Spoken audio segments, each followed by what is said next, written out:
Зеленский назвал Путина обидным словом, а также ответил на предложение приехать в Москву. Поставки ракет Украине. Есть одна хорошая новость и одна не очень. Трамп понизил статус России и Китая, но готов встретиться с Путиным и Си в клубе для гольфа. Азиатская пощечина. Главные партнеры проигнорировали путинский форум во Владивостоке. Жертв могло быть меньше. Шокирующая правда из Афганистана. И многое другое. Самые важные и срочные новости. Эксклюзивные подробности. Вы смотрите информационный выпуск «Нехта». Оперативно о событиях в Украине, России, Беларуси и мире. Раньше и понятнее других. Все, что нужно знать сегодня. Повторяю еще раз. Если реально кто-то хочет с нами встретиться, мы готовы. Самое лучшее место для этого – столица Российской Федерации, город-герой Москва. Владимир Зеленский ответил Владимиру Путину на приглашение приехать в Москву. Слова президента Украины прозвучали в интервью телеканалу ABC News.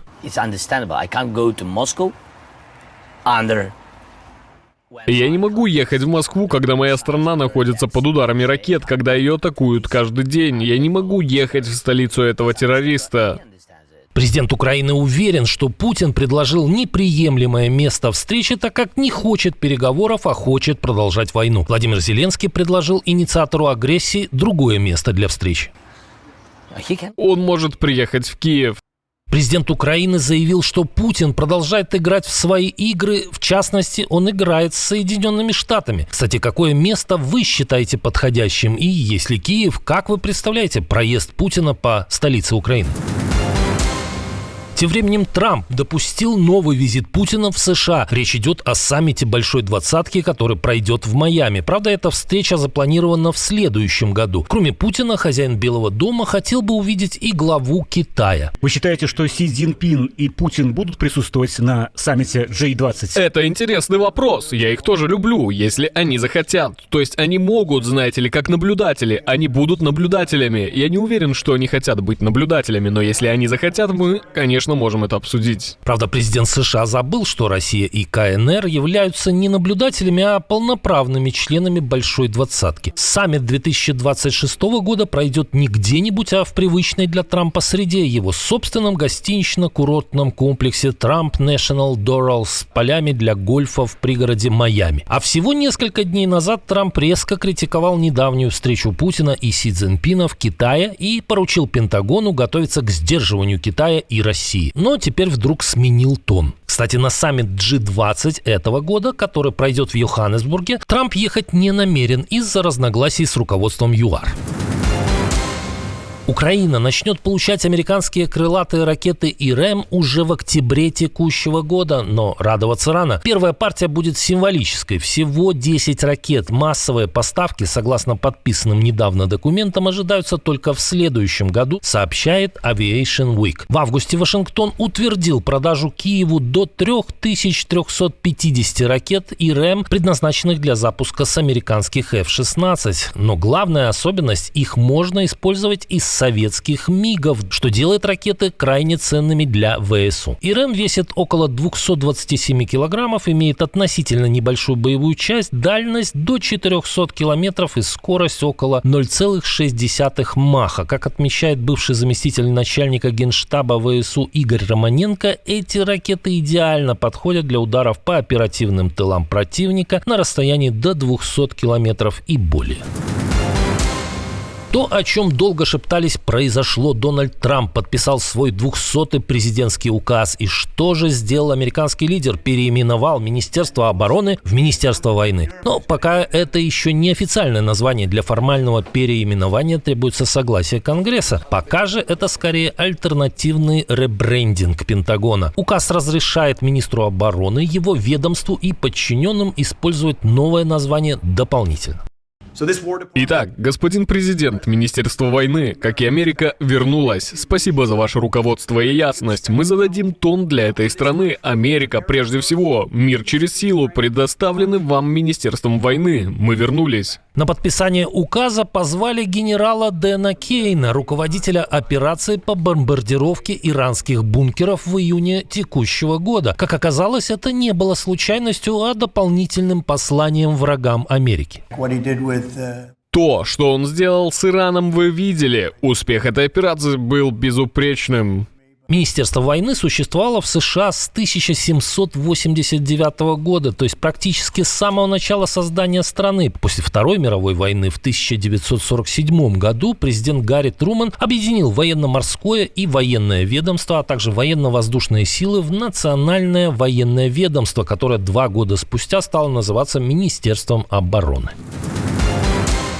Высокопоставленные чиновники Китая проигнорировали Восточный экономический форум во Владивостоке. Об этом пишет издание Moscow Times. Форум, открывшийся 3 сентября и позиционируемый как авторитетная деловая площадка для стран Азиатско-Тихоокеанского региона, должен был стать центром переговоров и соглашений с крупнейшими торговыми партнерами России. Но Китай показал интерес, с их стороны оказался минимальным. От правительства КНР на форум не приехал ни один представитель ключевых экономических ведомств, ни Министерство коммерции, ни Министерство финансов. Пропустили мероприятие и китайский МИД, и Центробанк. Самым высокопоставленным гостем из Китая стал Ли Хунчжун, заместитель председателя постоянного комитета Всекитайского собрания народных представителей. Для сравнения, в прошлом на ВЭФ приезжали Си Цзиньпин, японский премьер Синдзо Абе, президенты Южной Кореи и индийский премьер Нарендра Моди. На этот раз делегации уровня премьер-министра прислали лишь Монголия и Лаос. Индия не прислала вообще никого, кроме заместителя посла. Даже крупные китайские корпорации проигнорировали форум, зато был мэр Фуюаня, города с населением 122 тысячи жителей. Экономисты отмечают, значимость России для Китая и Китая для России теперь несопоставимы. Пекин остается крупнейшим торговым партнером Москвы, а на РФ приходится лишь маленькая часть китайского экспорта.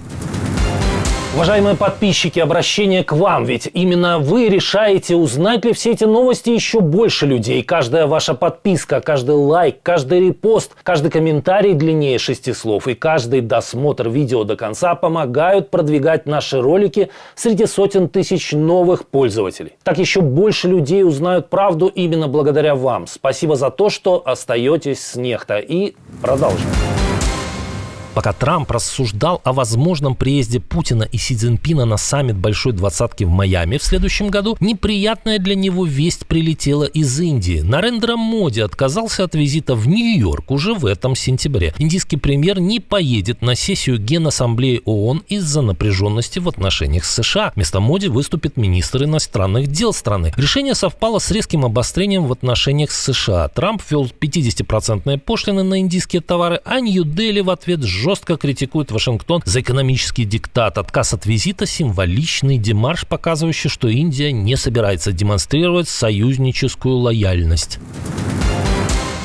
После подписания Трампом указа о переименовании оборонного ведомства в Министерство войны, казалось бы, все диктаторы мира должны бы затаить дыхание, но как минимум один может выдохнуть. Президент США обещает его не свергать. Вы бы хотели увидеть смену режима в Венесуэле? Мы об этом не говорим, но говорим о том, что в Венесуэле прошли выборы, которые, мягко говоря, были очень странными.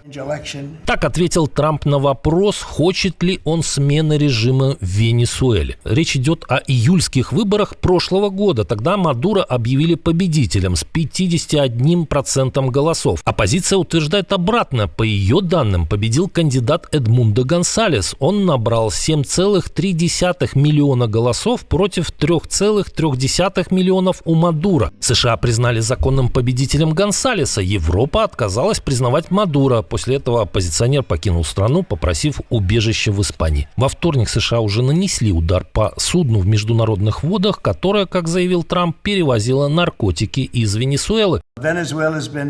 Венесуэла ведет себя очень плохо, и мы это понимаем. И когда смотришь на это судно, видишь мешки с тем, чем они были. Знаете, что символизируют эти мешки? Сотни тысяч погибших в Соединенных Штатах.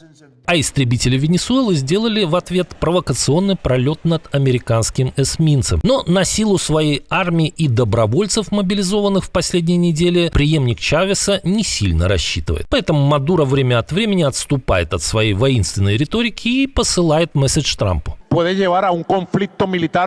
Я уважаю его, у нас были разногласия, но ни одно из этих разногласий, которые были и продолжают существовать, не должно привести к масштабному военному конфликту. Тем временем эксперты говорят, что в поимке Мадуро могут помочь его ближайшие соратники для нормализации отношений с США. С другой стороны, в результате смены режима страна, обладающая огромными запасами нефти, могла бы существенно снизить цены на мировых рынках. Это было бы хорошей вестью для избирателей Трампа и плохой для Кремля.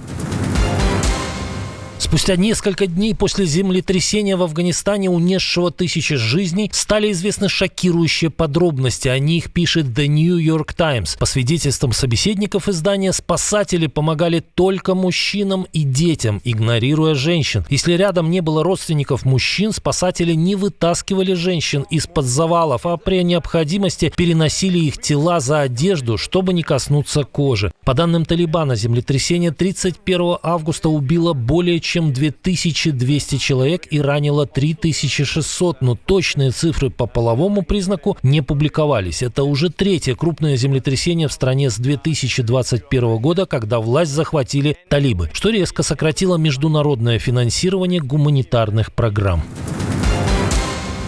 Отдельное спасибо за то, что досмотрели до конца. Спасибо за ваше доверие. Жду развернутых комментариев, лайков и репостов. Это важно для того, чтобы нас становилось больше. На этом пока все. Доброго вам вечера, до новых встреч и хороших вам новостей.